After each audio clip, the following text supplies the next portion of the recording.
Bonsoir, vous allez voir des images impressionnantes dans les prochaines secondes. Des citoyens de Saint-Uribe dans Portneuf qui l'ont échappé belle. Vous en avez un aperçu derrière. C'est un trou béant juste à côté d'une résidence. Le sol s'est carrément dérobé. On est dans un secteur agricole. On va regarder sur une carte. Saint-Uribe, c'est au nord de Saint-Marc-des-Carrières dans Portneuf, où je retrouve Marika Wheeler. Bon, Marika, vous avez été rapidement dépêchée sur les lieux aujourd'hui. C'est juste derrière vous. Je vous laisse nous montrer l'ampleur de ce glissement de terrain. Oui, c'est vraiment une scène impressionnante qui a attiré énormément de curieux aujourd'hui. Je vous laisse voir derrière moi là, cette maison qui est vraiment sur le bord du précipice. Une famille y habitait, dont un bébé de quelques mois qui avait quelques mois. C'est un trou d'environ 15 000 mètres carrés sur ce terrain argileux. Le maire décrit des icebergs d'argile dans la rivière.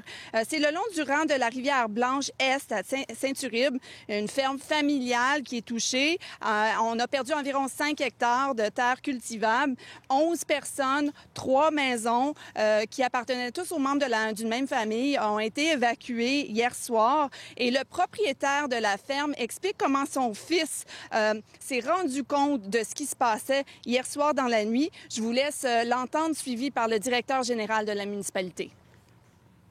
Là, à un moment donné, son chien, il sautait devant le lit. Et mon gars, il trouvait ça pas normal.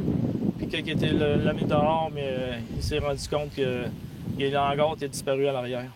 C'est pour ça que c'est ça qui là, il a allumé tout de suite comme quoi ça déboulait. Puis il attendait comme si c'était un orage à l'arrière, ça tonnait, mais ça avait fait tout un buisseau de l'aise qui partait un peu partout à l'arrière. Là. Le rang va être fermé pour combien de mois ou d'années, on ne sait pas, parce qu'il était carrément emporté. Donc, il est carrément coupé en deux entre Saint-Uribe et Saint-Casimir, qui est le village à côté. Là. Donc, ça va être des travaux, puis ça va être des travaux à long terme. Là. Bon, c'est arrivé il y a quelques heures, dans le fond, la nuit dernière.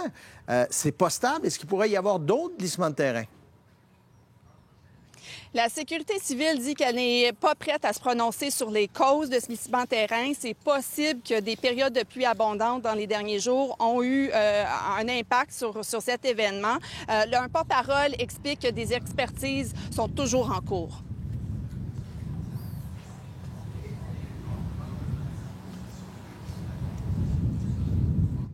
Va être en évolution. Là, il y a encore des mouvements qui sont perceptibles sur les lieux. Les pentes sont trop abruptes pour que ça reste dans le format que ça a présentement. Donc, ça va continuer à grandir à l'intérieur des limites du périmètre de sécurité. Ceci étant dit, puisqu'on parle du périmètre de sécurité, on déconseille fortement aux gens d'approcher un glissement de terrain de cette ampleur-là. Même les intervenants d'urgence ne s'approchent pas dans le périmètre tant et aussi longtemps que ce ne sera pas stabilisé.